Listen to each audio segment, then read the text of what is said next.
Hello, everyone, and welcome to today's webinar, Digital Transformation from the Outside In, sponsored by Insite Software, solutions that go beyond commerce and are engineered for the complex challenges manufacturers and distributors face. I'm Chris Rand, Digital Content and Research Manager for the B2B Online Event Series, and I'll be today's moderator. Before we dive in, I'd like to bring your attention to the console in front of you. The windows or widgets laid out on the screen are customizable, meaning you can move these around to maximize, minimize, or reposition them to fit whatever device you're using to connect with us. We're going to try and save 15 minutes or so at the end of today's discussion for a Q&A session. So at any point during the discussion, feel free to submit questions using the portal.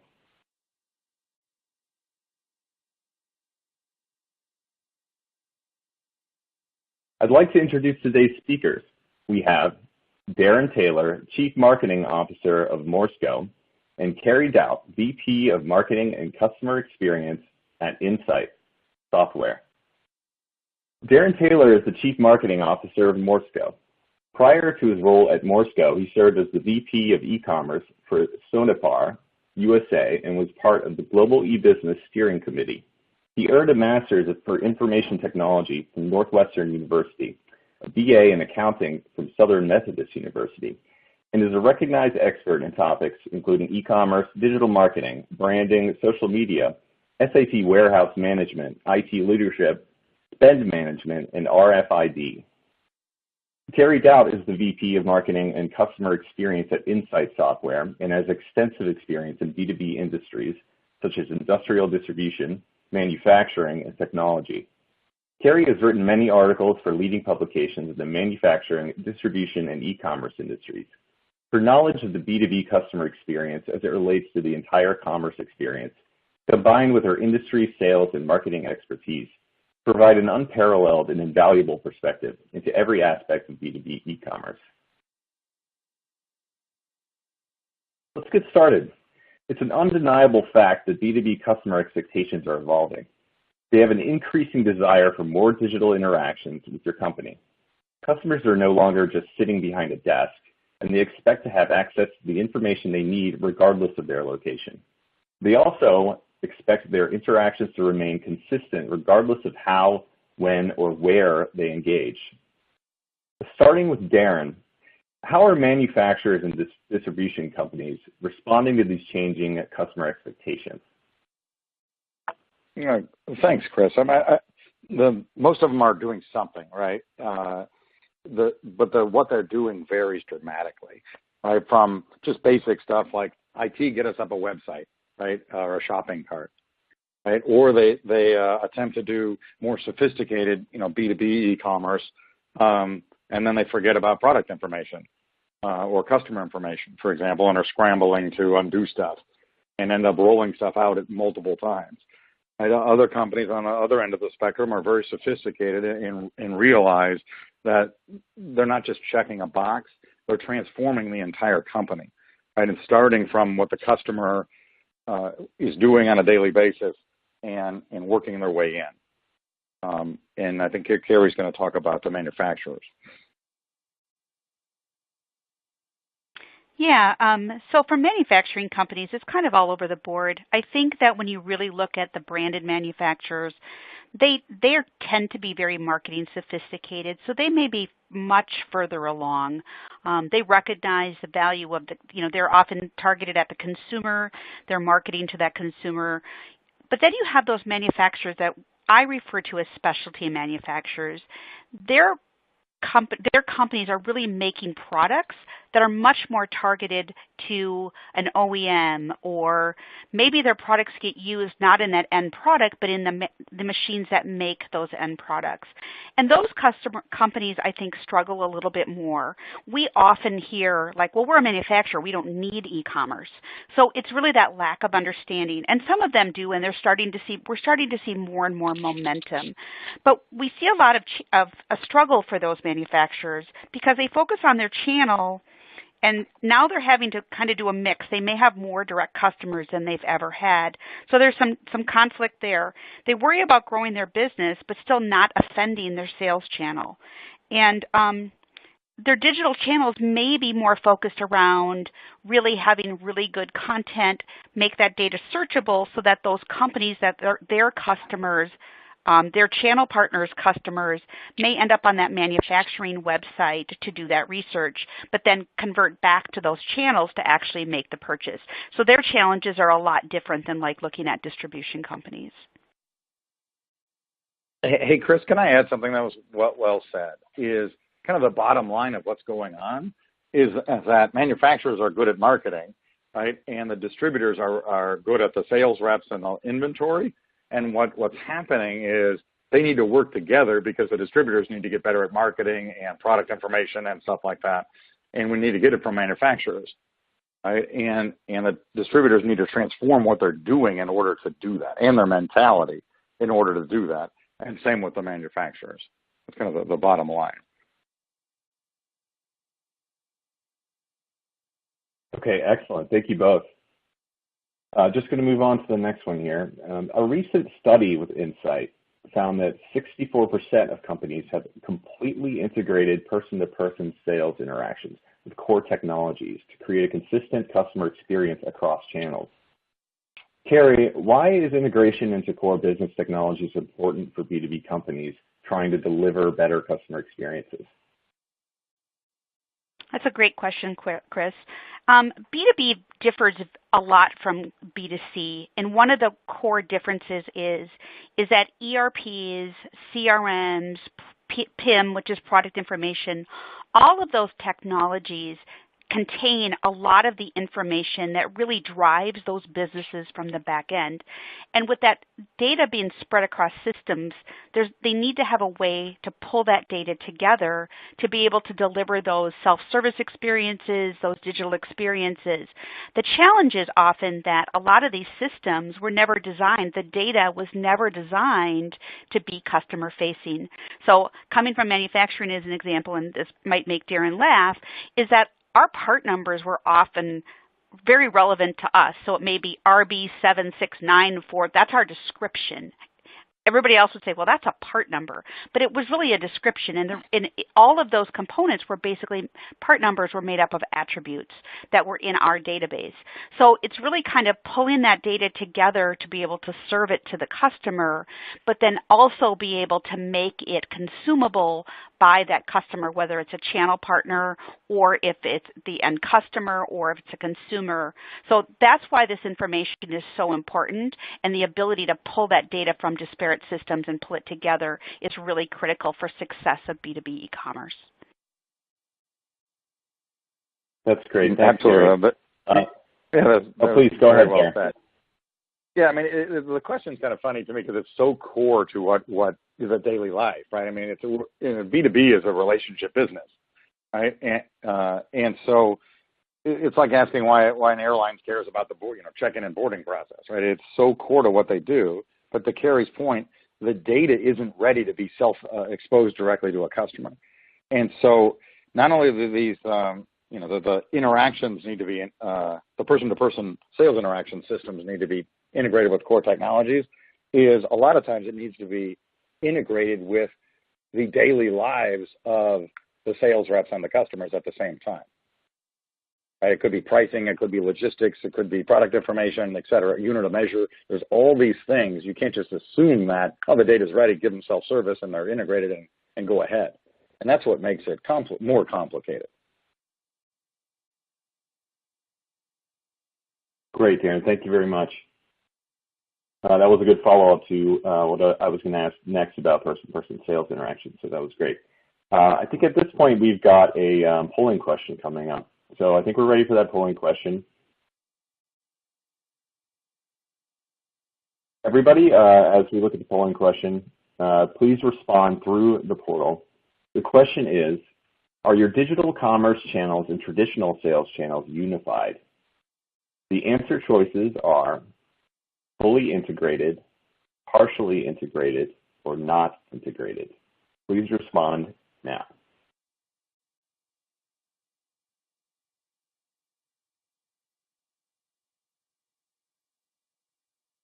Okay, thank you very much.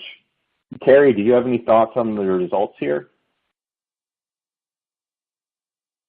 No, I think it's interesting. Again, I think we kind of talked about the fact that B2B e-commerce is so reliant on those integration. And I think that B2B companies, like Darren stated, they recognize how important that is.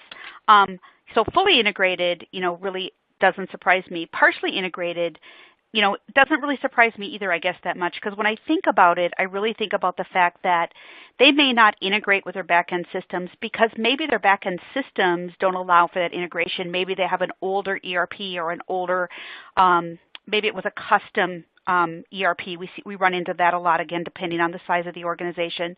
So sometimes it's just that they're not ready to do that. Sometimes they just don't recognize the importance, and sometimes the company is just not ready. So I think all of those things really come into play. Darren, I don't know if you have anything to add to that. I mean, you do live this every day. Yeah, as I was answering the question myself, Carrie, is what does fully integrated mean? I mean, there's so many integrations. There's data flowing constantly, in real time, semi-real time, overnight. I mean, the amount of data is staggering, and so it's very integrated, but it still has to. Sometimes there's people involved, and so I don't view this as a 0 or 100. You really got to pick and choose what you want to integrate. Make sure the data is clean. Make sure you review it before customers see it, which is also a great way to train the sales force, by the way. So it's a very important topic because without this, not much will work. Great, thank you for that, Darren. I agree. That's a really good add-on. Okay, thank you both. Now, I'm going to reference back to the study I mentioned, the Insite software study.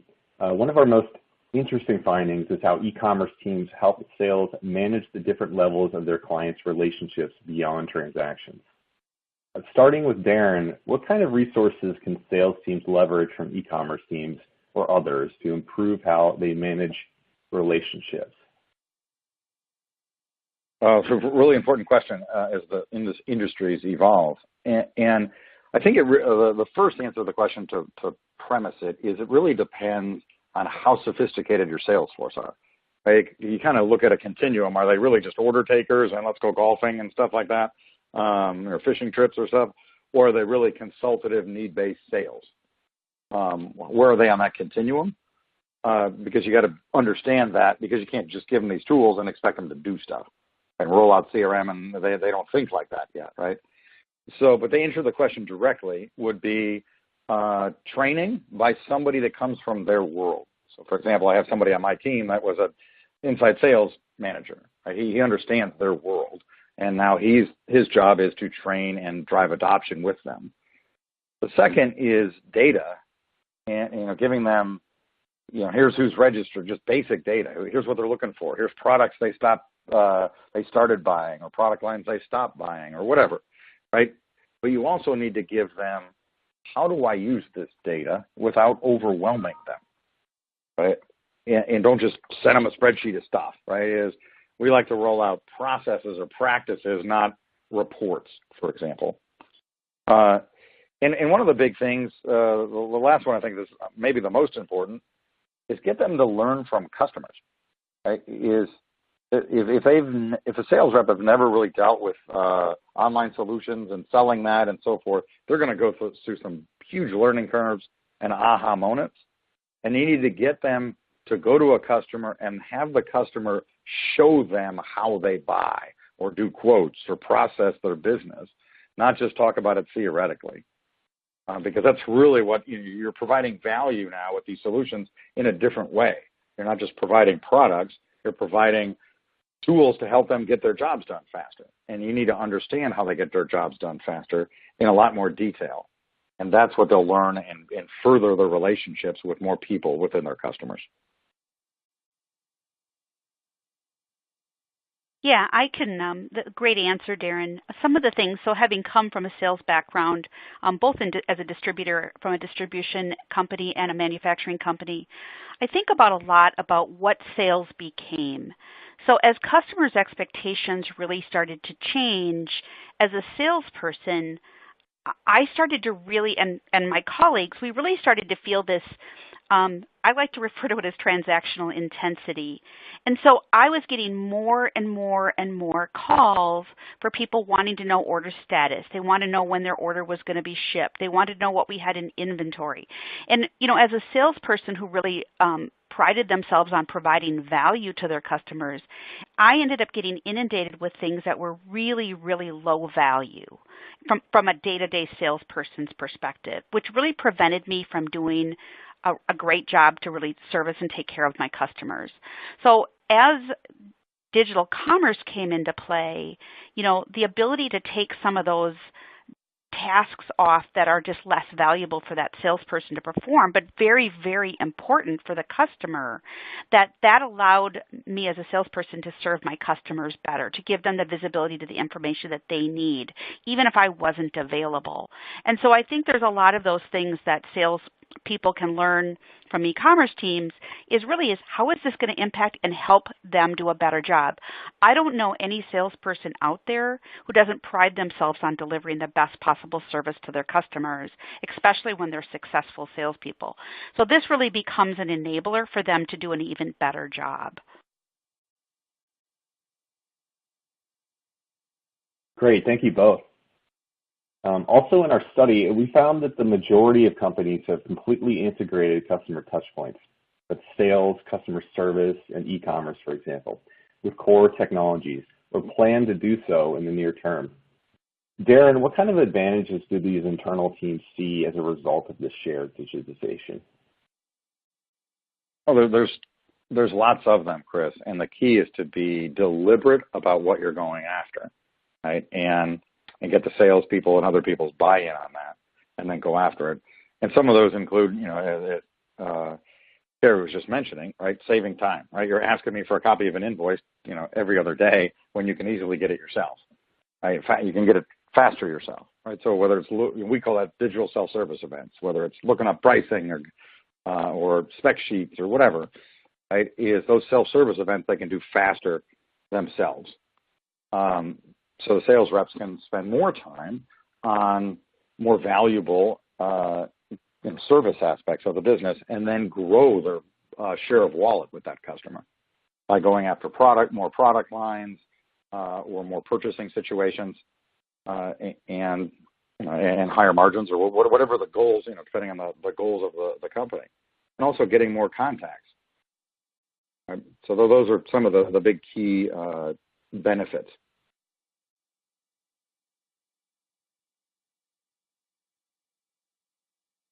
Yeah, and I think, Darren, you answered that really well. There's a lot of advantages, and it's really about the ability to share information internally.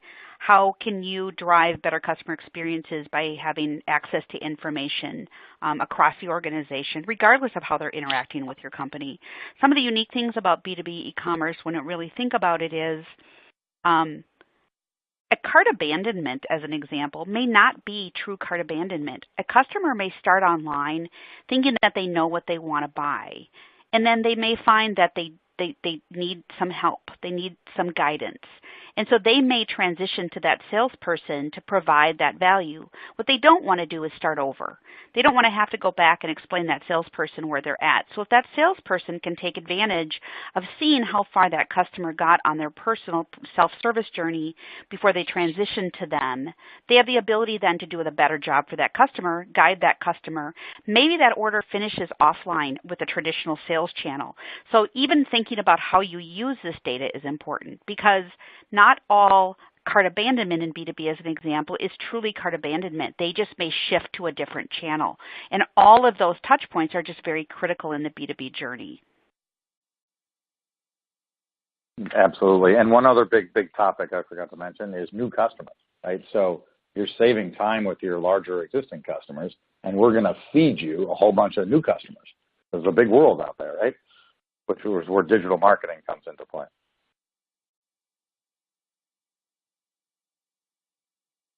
Okay, great. Thank you both very much. Now, companies are doing all this integration, but how are they actually performing in terms of delivering better customer experiences? In our study, we found that only 46% of companies are successfully meeting customers' expectations to buy the way they want to buy. Starting with Darren, why do you think customers' expectations are not being met? Well, Chris, I mean, it's really hard. That's why. I mean, it's really hard to make something that's complicated simple. Right? And like the iPhone is a great example of that, right?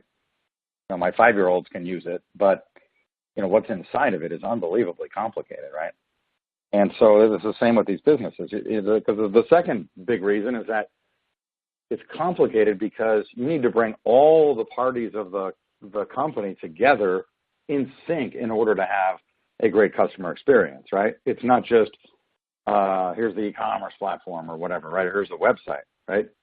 You have to bring the pricing, the sales team, the credit teams, product information, customer information, the local branch operations and logistics. Everybody has to play at the same time when you flip switches to different capabilities, and then change your processes and other things internally, maybe commission plans, lots of things.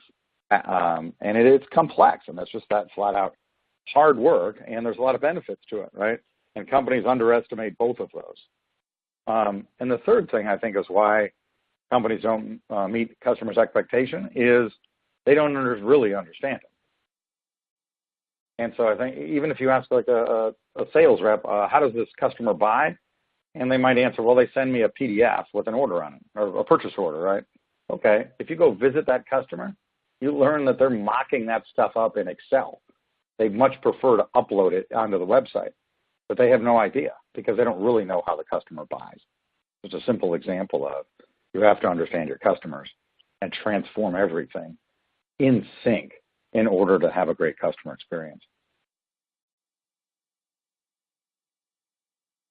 That's great feedback, Darren. I think on top of that, even defining the customer in the B2B space, you know, if you look at the manufacturing, for many of them, their customer has always been their channel. So they've always been really focused on selling to their channel, educating their channel. And now you're adding the complexity that the end customer, who may not be a consumer, may be a consumer, is looking to the manufacturer for that information. So now they have to shift how they market, how they communicate to expand to that end customer or the customer who's been their customer's customer. So it's complex in a lot of different ways. We talk a lot at Insite about many-to-many. What makes B2B complicated is that there's many-to-many relationships between people, products, and channels. And all of those things have to be in some type of a sync for this really to work. And like Darren said, this is not easy.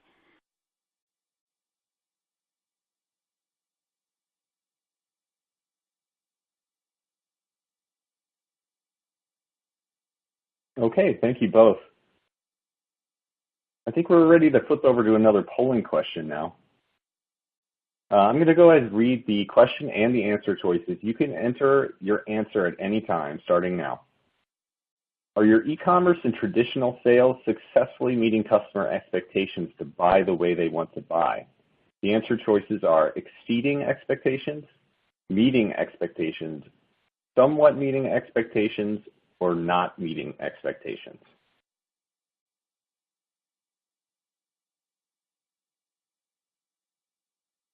Okay, thank you. Wow, it looks like we have a 50-50 split there.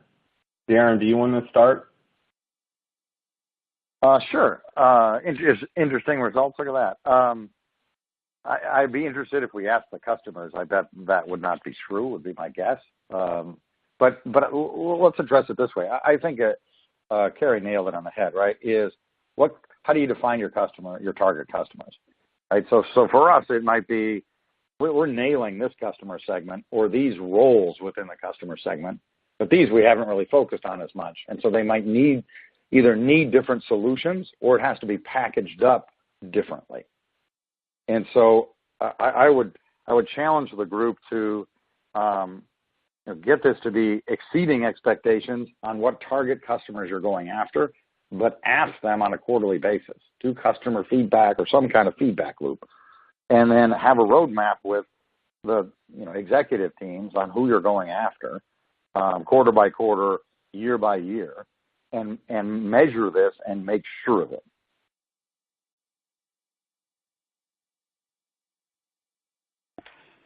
Yeah, I think that's great, Darren. I agree. And I think, you know, I mean, my time in manufacturing and distribution, it was really the 80-20 rule to start.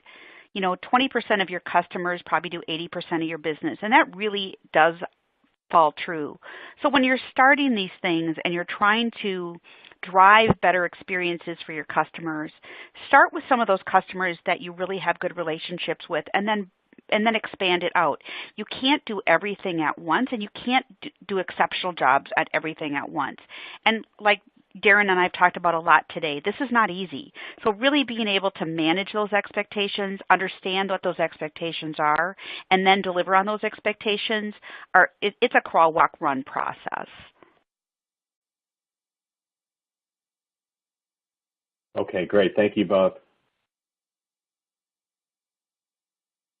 Starting with Carrie, what do companies need to do differently to successfully meet customers' expectations? Wow, that's a big question. Some of the things that we talk to customers, prospects, people out there that are looking to transform or to do a commerce website. And one of the things that we tell people all the time is they really need to think differently. This isn't as simple as you put up a website and you sell online. B2C, you can do that. B2B, you can't. And so we really try to encourage customers to think differently. And Darren can really speak to this because he's lived this, but this is more than a website. It really is about transforming your business. And what does that really mean? It means that my favorite quote, and I have it up on the screen here, is customers and their buying journeys are changing, but the way we sell to them is the same. And if you're going to be successful in a digital commerce and digitizing and delivering better customer experiences, you really need to look at how you're selling to them, how you're engaging with them, and understanding what they want. But companies are investing a lot of money in digital commerce, and it's pretty frustrating, I think, when we talk to these companies who maybe have had a digital commerce solution up for a while, and what they find is they're getting less than 6% adoption, and they're frustrated. And their first approach is, well, this doesn't work. And the reality is it may be that they did not have executive leadership support. Companies will invest in brick and mortar locations and not even think about how much that's going to cost. Digital commerce or digital transformation is really just another channel, and you need to invest and think about it as an important part of your business. And I think that that's the biggest thing that we really see is companies needing to think differently, approaching differently, and really being ready to serve their customers today, tomorrow, and in the future. Yeah, well said. So let me try to expand on that, Chris. Maybe with some examples and principles. I mean, I think you've heard me say many times, I think outside-in approach is how do you get the executive team to understand it? The board and then the executive team cross-functionally is really important. It's at their responsibilities too. It's not, hey, e-commerce team, go do this. Okay, so if that's the approach, you're going to fail, right? Because everybody needs to play at the same time. But you also need to translate this into their world. Right? They might not understand it if they've never worked at a company that's done this before. Right? So, and I find that taking an outside in or like a customer view in helps people get on the same page faster. Right? Don't you want the customer to experience this seamlessly? Yes. Okay.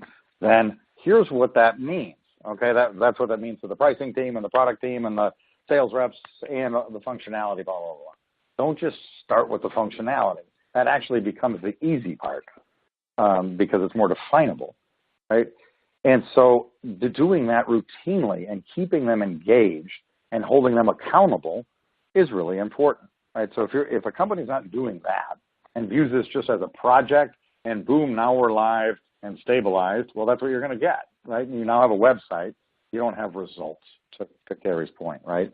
So, and you got to set expectations collaboratively with the executive team on what those are, right? Some of them focus only on website sales, right? Well, if you do that, you're going to get what you measure, right, and incent.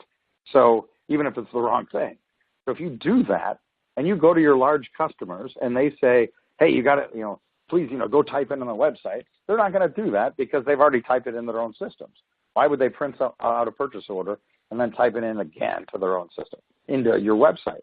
That's a total waste of time, right? So now you would cause your customer dual entry. But that's our goal. Our goal is website sales. Well, you just shot yourself in the foot versus understanding what the customer does, how they buy, and then maybe you have to integrate with them, right? Not, with EDI, XML, or whatever, right? If they're large enough and sophisticated enough. But if the company defines quote unquote e-commerce sales as just the website, then you're already setting yourself up for failure. And if you don't include self-service events, or type of the stuff we've been talking about self-service, you're also shooting yourself in the foot. You're setting yourself up for failure. So those are some of the practices, and the other ones are pretty obvious, right? Do customer research, right? Make sure you're agile, all that kind of stuff. But the teams will get formed into that. But if you don't get the executive understanding and engaged and taking accountability, then it's very difficult to pull off.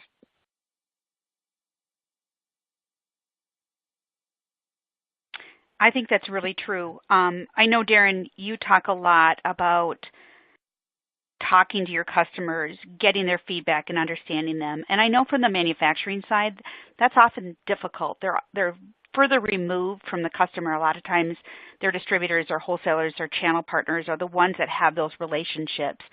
And I know that, you've talked about getting customer feedback, using surveys, all of those tools. Can you touch on that a little bit too? Because I think that you've got some really good perspective on that and how to really get that information back from your customers so you really understand what matters to them. Yeah, I think some of the tactics you mentioned, right? So, but it starts with a mindset and hiring people and getting people involved that have a thirst to understand the customer. You know what I mean? And then driving down into their performance reviews. You need to go, with at least 10 customers in 3 different segments and explain to me how they buy. How do they do estimating? Who are the roles, right? And what's changing in their worlds? And don't tell me about, don't tell me right away what we're going to do about it. Just understand it first, right? And have teams, we're a big enough company where there's lots of regions and thousands of people involved. How do you set up forums and learning either formal or informal with real examples, not just theoretical ones? And most companies train on, here's how the website works. The website should be very easy, right? Versus, how do I talk to a customer? How do I give feedback and understand how to match what their processes are with what solutions we have? And even talk about it that way. We don't talk about it as e-commerce. We try not to use the word website. It's online solutions. It's invoice solutions, quote solutions, et cetera. Because that's the customer world. And we named them that because we did customer research, right? And competitive research, right? So, but it starts with a mindset. Okay? And then you're going on customer visits and you're doing surveys and all the other things that are typical. That answer your question, Karen? Yeah, it does, and I think that you're right. And it is a culture. I think you really talked about it a lot, Darren. It is a cultural change. It's getting organizations to realize that it's not.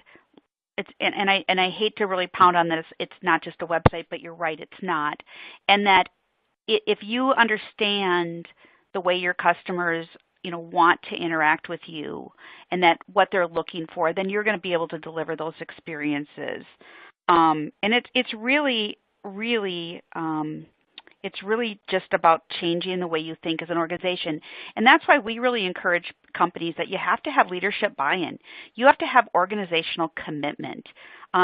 Because this is really about thinking about your business differently.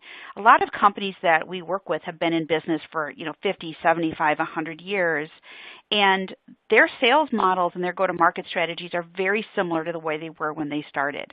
And digital is really throwing a wrench in that, and it's really changing how companies go to market, and they need to think differently overall. So I think I think Darren, the things that you talk about are just really right on and point on, and so I think that that's great. Thanks.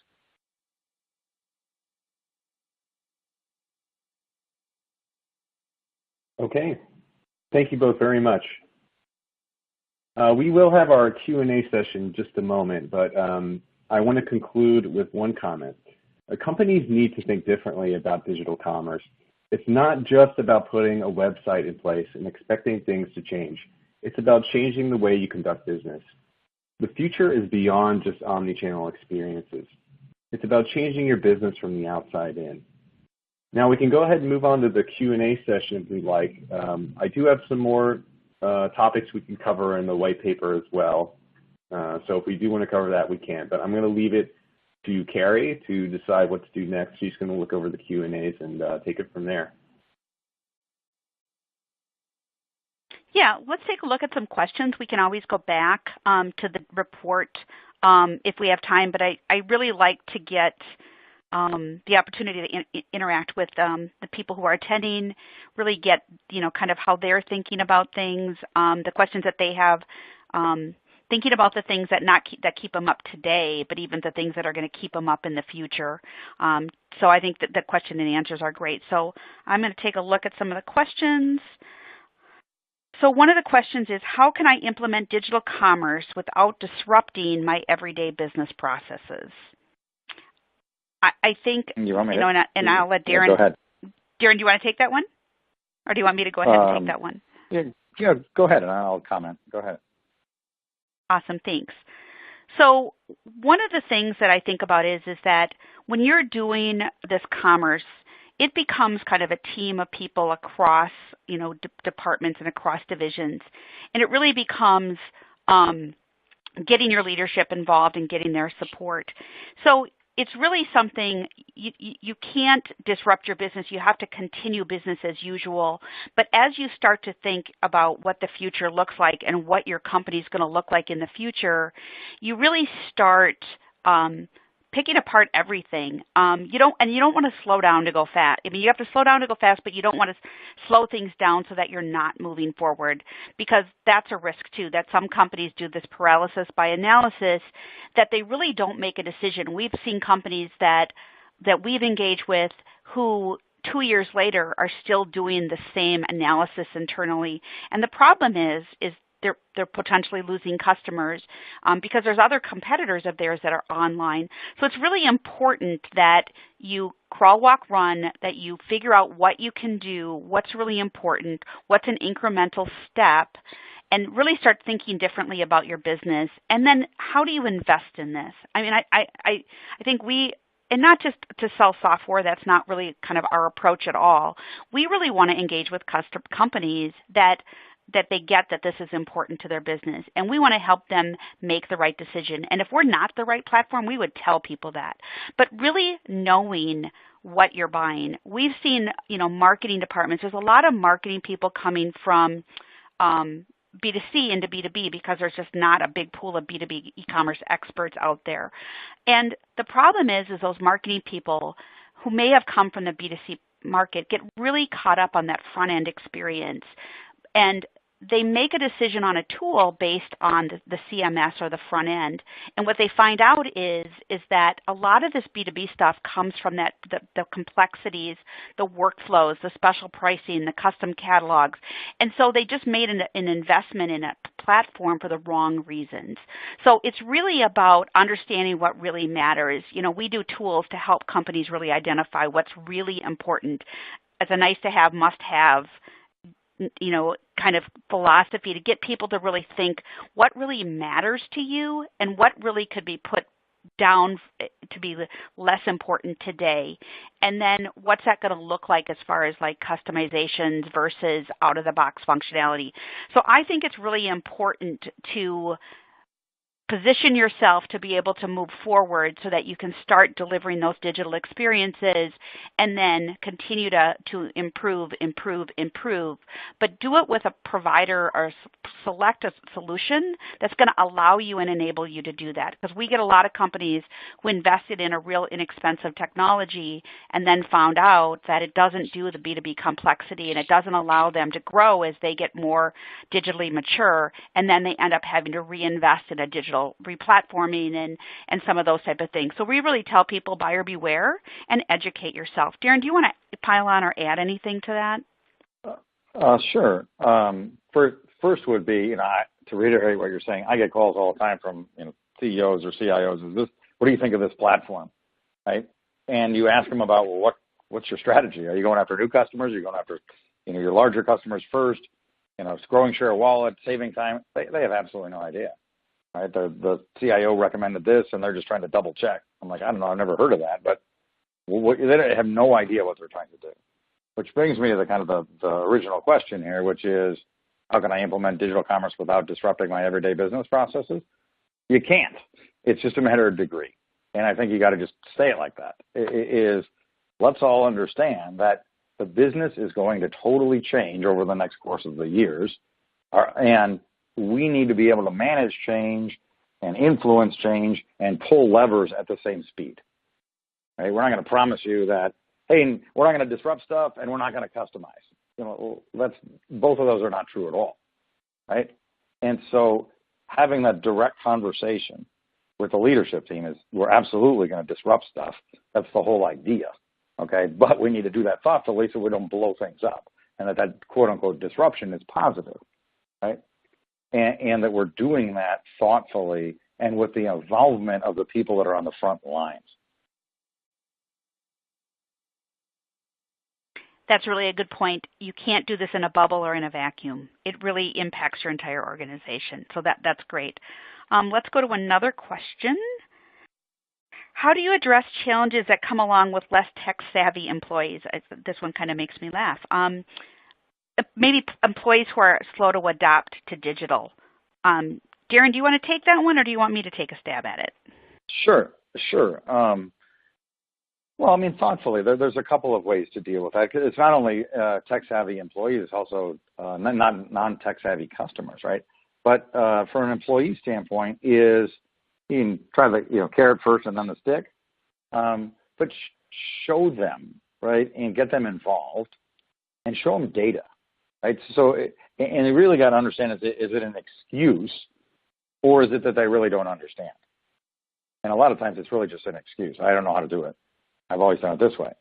It's really they're worried about their commissions, or they're worried about, oh my God, now 80% of their sales, this account that I spent my whole life on for the last 5 years, 80% of that's now going through self-service and I don't have to do anything. Oh my God, they're freaked out. Let's be honest, right? And so you really got to determine what really is the problem. Right? And is it a change management problem, or is it a I don't understand problem? And then you can address it. And you can address it with online classes and a whole bunch of training if you need to. But you also, the other way to deal with it is to start to blend the website, right, the customer-facing interface with the sales rep interface. So now they're using the same interface for some things, right? So they get used to doing it every day. Those are some ways to deal with it. Yeah, that's great. Some of the things that we run into is we work with a lot of companies who may be in the position that they have a sales team who are aging, getting closer to retirement. And the reality is you may not get everybody to go on board with digital. There may be just resistance, and those people are not going to change. So we really encourage also to think about who are your early adopters, those people that are open-minded and willing to adapt to change. And then how some of this is really about also attracting new employees, people that think that your business is moving in that digital means. And if you do have an aging sales team, that you're going to want to attract those salespeople for the future, because salespeople are still a critical part of this B2B process. And from my opinion, they always will be. People still ultimately buy from people. The difference is, I've got a millennial team, and we talk about this a lot. And one of the things that we talk about is people interactions. And what I hear from that team and from others all the time is, we don't necessarily not want to engage with people. We just want to be able to do what we can do without assistance. But we also get a lot of comfort from knowing that we have access to help when we need it. So I think that's a really bold statement, and I think that really says a lot. There's another question here, so I'm going to move on. What platforms or tools are available to help democratize internal data to better enhance the customer experience and to meet their expectations better? Darren, do you want me to take the first stab at that one, or do you want to? Can you say it again? Yeah, can you say that again? No, you can take first stab at it or repeat, please. Absolutely. What platforms or tools are available to help democratize internal data to better enhance the customer experience to meet their expectations better? So I think one of the things that I'm hearing, and again, I may be wrong, but Darren, please feel free to weigh in, is kind of how do you bring this data together, or what tools allow you to do that? So, one of the things I can tell you is, like with our commerce platform, we were built from B2B for day one. So our whole time that we've been in business was been focused on manufacturers and distributors. And because of that, we really have a really deep and good understanding of this data in disparate systems. So our platform and our integration layer is really designed to integrate into those back-end systems to bring that data together. And then what's really cool about our platform, as an example, is that we take that data and then we run it through workflows and processes, and all of that is built into our core because we work with B2B platforms. So while we are an e-commerce platform, we're so much more because we really recognize the fact that B2B companies are complex. I'm sure there's other companies out there that, have that capability, but that's a really big focus to us. And then the other things we think about is there's also these other tools. It may be a custom solution that somebody has. We run into this with quoting. Companies may have custom quoting systems. So we also then look at other ways to integrate. We have open APIs, so companies can integrate as long as the tool that they have has an API. But again, our goal is to really bring that data together so that we can serve it to the people of B2B. So some of the other things that we think about is kind of that holistic approach. Enterprise-grade companies have the ability to go out and buy these fully best-in-breed solutions, a PIM, a DAM, a CRM. Mid-sized organizations don't always have that capability, and they just need something that can do that. So we really think about, like Insite Commerce again, as how can the CSRs use the commerce admin console, and how can they enter orders rather than entering them directly into the ERP?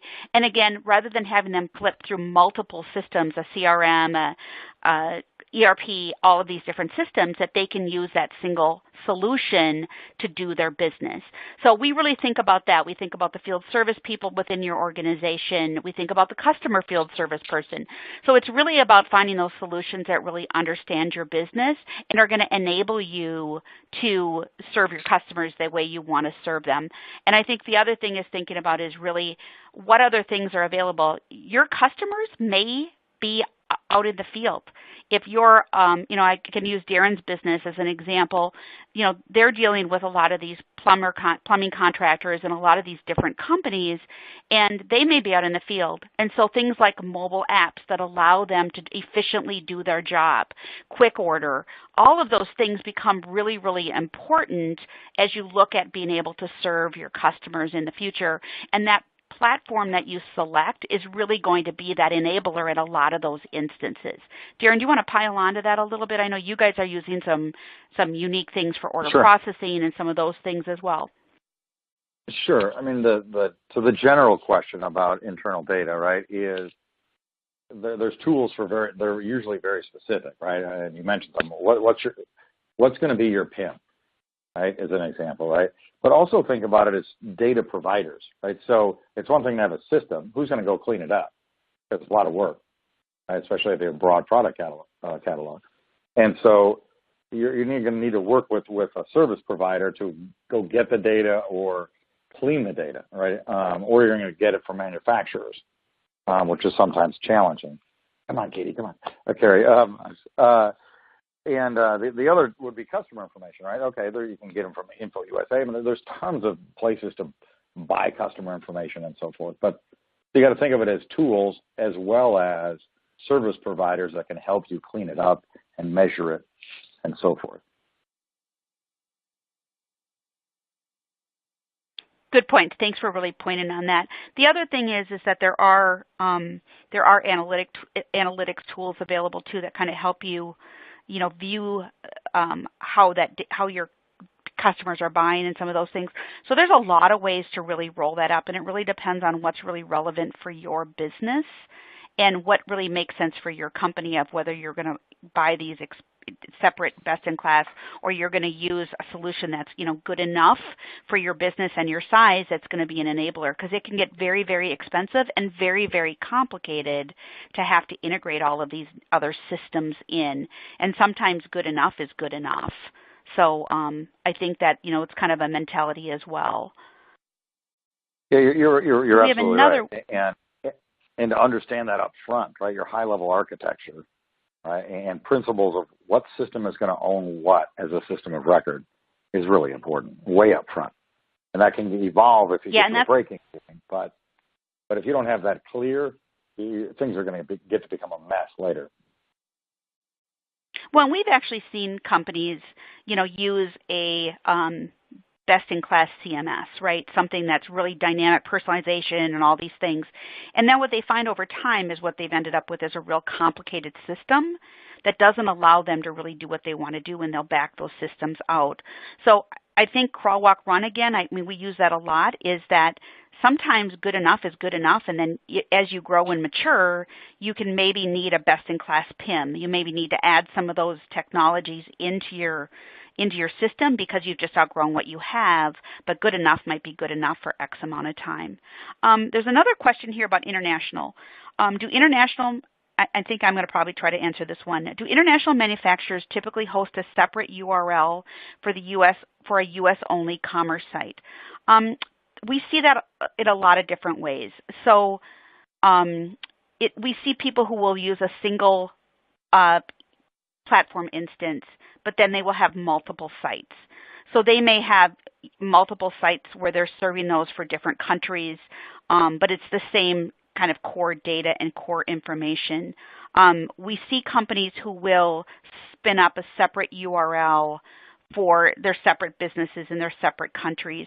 It really kind of depends on your business, the size of your organization, what you want to do, and how much you want to invest in all of those different systems and different solutions. So it really kind of depends on the company and what their philosophy is. We have a lot of companies, manufacturers, who will spin up a single site, and then that will be their core site, and then they will replicate those sites across the world to serve those markets, and then they don't have to have separate specific URLs for each of those sites. So it really kind of depends on the company and how they want to deploy. And Darren, do you have anything that you want to add to that specifically? Or I do because it really emphasizes the outside in. I mean, there's two components to this, right? It's a branding question, and then kind of from a system standpoint, what's feasible and possible, right? So, but from a branding standpoint, is do competitor research, do best, and tee that up with the executive team, right? Here's what our competitors are doing. Here's the ones that are having that, branded separate. Here's what are the same.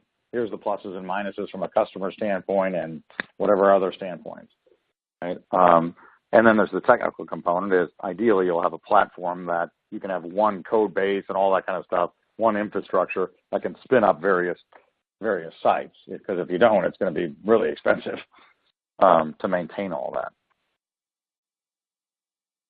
Right, great point. And it's not just the technology, it's like you said, the branding and all that is really important, and I agree, that's great. We're kind of getting to the top of the time here, and I know we just want to do a wrap up. We really appreciate your time. I'm going to hand it back to Chris. Okay, thank you both. That was a really outstanding Q&A. I think everyone agrees here, so we appreciate that. So that is all the time we have for today's webinar. By registering for this webinar, you get early access to the research report we referenced during our presentation. Also, Darren from Morsco and Brian Stroney from Insite will both be presenting at B2B Online, so be sure to add their sessions to your personal agenda. Darren will be presenting the keynote session on Monday, May 7th at 8:35 a.m. called Next Gen B2B, Going Beyond Omnichannel by Transforming the Entire Business. And then Brian will be presenting the keynote on May 7th at 10:50 a.m. called Redefining the B2B Omnichannel. I want to take a moment to thank the audience for attending this webinar and our amazing speakers for participating. If we weren't able to get to your question today, we will be in touch shortly to continue the conversation. Following the webinar, we would like to hear your feedback, so please participate in the survey and share any comments or suggested topics you would like us to discuss in future webinars. This presentation will soon be available for on-demand view. You will all receive the information to view the on-demand recording shortly, so keep an eye out for that. And we'd like to thank our sponsor, Insite Software, for a great event. To learn more about Insite Software and their solutions, visit their website at insitesoft.com. Thank you and have a great day.